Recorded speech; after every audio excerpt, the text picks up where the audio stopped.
dengan judul Standar Akuntansi dan Kerangka Framework. Tapi sebelumnya kami ingin memperkenalkan diri kami terlebih dahulu. Perkenalkan, nama saya Hendeta Salodika Brobangunalu dengan NPM akhir 390. Dan saya Nur Aini Amelia Musalihah dengan akhir 395. Saya Sofia Dwi Barada dengan NPM akhir 405. Saya Ahmad bin Saidina dengan NPM akhir. Pertama ada pengertian akuntansi. Akuntansi adalah suatu proses sistematis yang meliputi kegiatan mengidentifikasi, mencatat, mengukur, mengklasifikasikan dan mengkomunikasikan informasi keuangan mengenai suatu entitas ekonomi kepada pihak-pihak yang berkepentingan. Informasi yang dihasilkan dari proses akuntansi disajikan dalam bentuk laporan keuangan yang digunakan sebagai dasar dalam pengambilan keputusan ekonomi.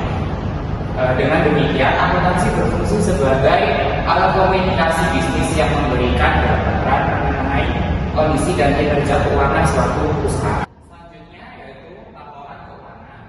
Laporan keuangan utama yang wajib disusun oleh perusahaan yaitu terdiri atas laporan posisi keuangan atau biasa disebut dengan neraca, laporan laba rugi atau laba rugi komprehensif, laporan arus kas, laporan perubahan ekuitas, dan catatan atas laporan keuangan.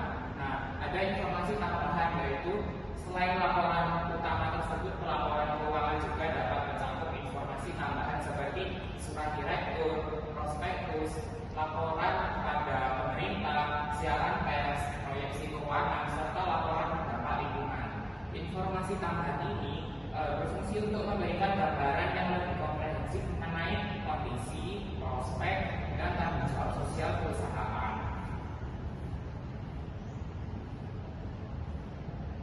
Selanjutnya yaitu standar akuntansi global. Nah, pada standar akuntansi global ini diperlukan standar akuntansi internasional yang berkualitas tinggi agar laporan keuangan ini dapat dibandingkan secara global. Yaitu standar tersebut itu harus yang pertama disusun oleh satu badan pembuat standar yang independen dan kredibel. Yang kedua diterapkan secara konsisten di berbagai negara. Yang ketiga yaitu didukung oleh standar audit yang berkualitas.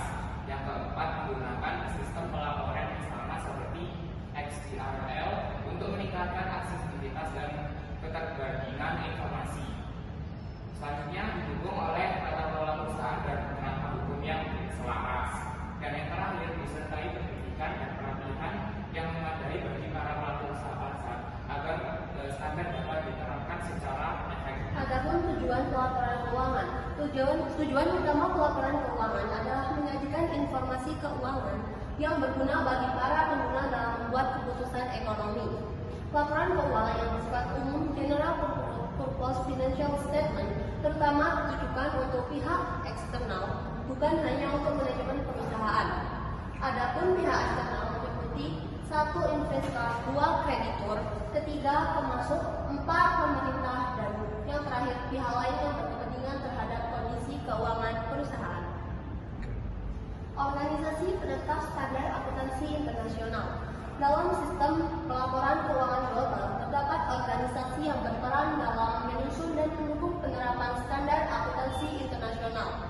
Dua organisasi yang berperan adalah IASB (International Accounting Standard Board) dan IASCO (International Organization of Securities Commission). IASB adalah lembaga independen yang bertugas membuat dan menetapkan standar akuntansi internasional. IASB berada di bawah IFRS Foundation dan bertanggung jawab menerbitkan IFRS (International Financial Reporting Standard). IFRS adalah kumpulan aturan akuntansi yang digunakan di banyak negara. Laporan keuangan lebih transparan dan dapat dibandingkan antar negara. Saat ini lebih dari 140 negara telah menggunakan IFRS. Struktur IASB yang pertama, IFRS Foundation yang itu untuk mengawasi organisasi. Yang kedua, IASB untuk menyusun dan menetapkan standar.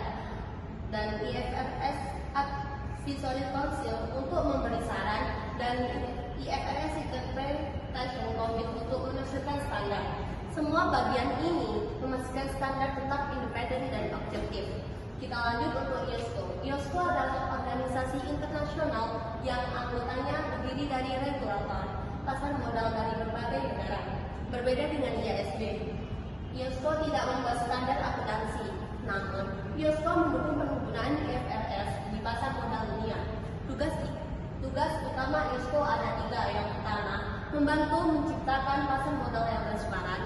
2. Melindungi investor. Dan yang ketiga, mendukung penggunaan IFRS sebagai standar global. Dukungan IOSCO membuat IFRS semakin luas digunakan dalam transaksi internasional dan pencatatan saham di berbagai bursa efek Indonesia. Nah, selanjutnya kita akan membahas tentang konvergensi internasional. Nah, di sini ada 5 contoh konvergensi internasional. Yang pertama yaitu tujuan Tiongkok adalah menghilangkan perbedaan antara standar akuntansi nasionalnya dengan IFRS.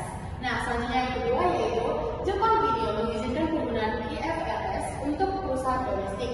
Dan selanjutnya yang ketiga yaitu IASB dan FASB telah menghabiskan 12 tahun terakhir untuk menyelaraskan atau mengkonversikan standar mereka. Yang keempat yaitu Malaysia membantu merevisi akuntansi untuk aset pertanian. Dan yang terakhir yaitu nomor 5, Italia memberikan saran dan masukan dalam akuntansi untuk kombinasi bisnis yang berada di bawah pengendalian yang sama. Nah, sebagian besar pihak sepakat bahwa diperlukan satu set standar akuntansi. Nah, yaitu alasannya adalah perusahaan multinasional, yang kedua alasannya adalah merger dan akuisisi, yang ketiga adalah teknologi informasi, dan yang terakhir alasannya adalah pasar keuangan. Nah, selanjutnya kita harus perlu tahu apa sih perbedaan dan persamaan. Nah, yang pertama itu FASB dan IASB sama-sama merupakan lembaga swasta yang diawasi oleh lembaga regulator, yaitu FASB oleh SEC, IASB oleh IOSCO. Yang kedua yaitu kedua lembaga memiliki struktur organisasi yang hampir sama, yaitu Badan Pengawas, Dewan Khusus Standar, Dewan Penasihat, dan Komite Interprestasi. Yang ketiga yaitu tujuan struktur tersebut adalah agar penyusunan standar tetap memperhatikan kepentingan publik. Dan yang keempat adalah FASB dan IASB saling bekerjasama untuk menyelaraskan standar akuntansi nasional. Nah, sekarang kita lanjut perbedaannya. Yang pertama, US GAAP bersifat lebih rinci dan berbasis aturan yang lebih ketat. Yang kedua, IFRS lebih berbasis prinsip sehingga lebih fleksibel dalam penerapannya. Dan yang ketiga, perbedaan pendekatan ini menimbulkan perdebatan antara standar berbasis aturan dan berbasis prinsip. Yang keempat, perbedaan standar muncul karena kebutuhan pengguna, laporan keuangan di tiap negara itu adalah berbeda. Nah, yang kelima, di Amerika Serikat, standar akuntansi lebih dipengaruhi oleh kebutuhan investor dan kreditur. Dan yang terakhir perbedaannya adalah di beberapa negara lain, laporan keuangan